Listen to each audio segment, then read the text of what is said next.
comment savoir si c'est vraiment la volonté de Dieu et comment savoir si Dieu nous met à l'épreuve avec cette personne? Eh bien écoute, déjà je voudrais dire que Dieu, pour moi, ne nous met pas à l'épreuve, mais veut nous encourager parce que c'est un bon Père. Par exemple, dans Luc 11, verset 11, il nous dit « Chez vous, quand un enfant demande du poisson à son père, le père ne lui donne pas un serpent à la place du poisson, et quand un enfant demande un œuf, son père ne lui donne pas un scorpion. » Vous allez me dire, pourquoi tu cites ce verset? Parce que, il y a quelque temps, moi je ne parlais pas du tout à des femmes chrétiennes de mon âge, entre 20 et 30 ans, c'était pas la peine. Et en fait, Dieu, il y a 2 ans, a mis sur ma route une femme chrétienne. Et en fait, c'est devenu une amie. Et en fait, maintenant, je discute normalement avec des femmes chrétiennes. Mais moi, j'avais peur, en fait. Et puis, face aux églises, à certaines églises, bah forcément, moi, j'avais peur voilà, je ne voulais pas discuter avec des femmes de mon âge. Pas du tout d'amis femmes de mon âge. Et en fait, aujourd'hui, j'encourage les hommes, j'encourage les femmes aussi de mon âge, bien sûr, à accompagner. Et en fait, on se rend compte une chose, c'est que Dieu met des gens sur notre route pour que du coup, on puisse s'encourager les uns les autres. Et ça m'a beaucoup aidé aussi à me préparer pour le mariage. Et cet ami-là, du coup, il y a quelque temps, m'a dit, mais je voulais te dire, mais depuis que je t'ai rencontré, tu m'as beaucoup aidé à travers aussi les hommes, parce que moi, il y a quelque temps, je ne faisais pas confiance aux hommes, les hommes m'ont tellement déçu, et toi, tu m'as donné de l'espoir face aux hommes.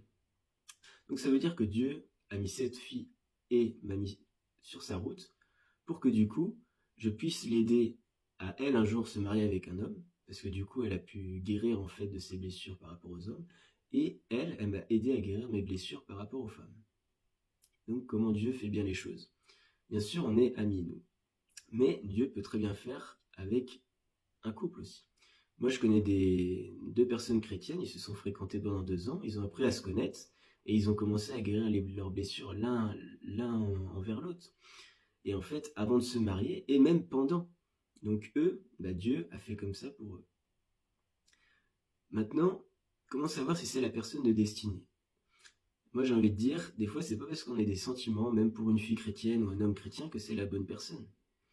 Parce que si toi, t'es casanier, et que l'autre personne, elle adore voyager, déjà, il peut y avoir un problème. Ou par exemple, si toi, ton appel, c'est d'aider les gens, et que l'autre personne, ça va être de prêcher, et ça va être d'aller partout dans le monde, et que toi, ça va être de rester à la maison. Il peut y avoir des incohérences, en fait. Donc c'est important aussi que ce soit un homme et une femme de destinée, parce que Dieu a un plan pour l'homme, pour la femme, et pour le couple. Et oui, parce que Dieu peut très bien m'encourager à aider tel ministère, ma femme un jour dans tel ministère, mais ensemble, on aura notre ministère. Jusqu'ici, vous me suivez. Et ça paraît totalement logique, puisque Dieu nous unit pour qu'on soit complémentaires, donc forcément, c'est aussi pour qu'on travaille aussi avec lui aussi, et qu'on se mette en œuvre le corps, et c'est ça le plus important.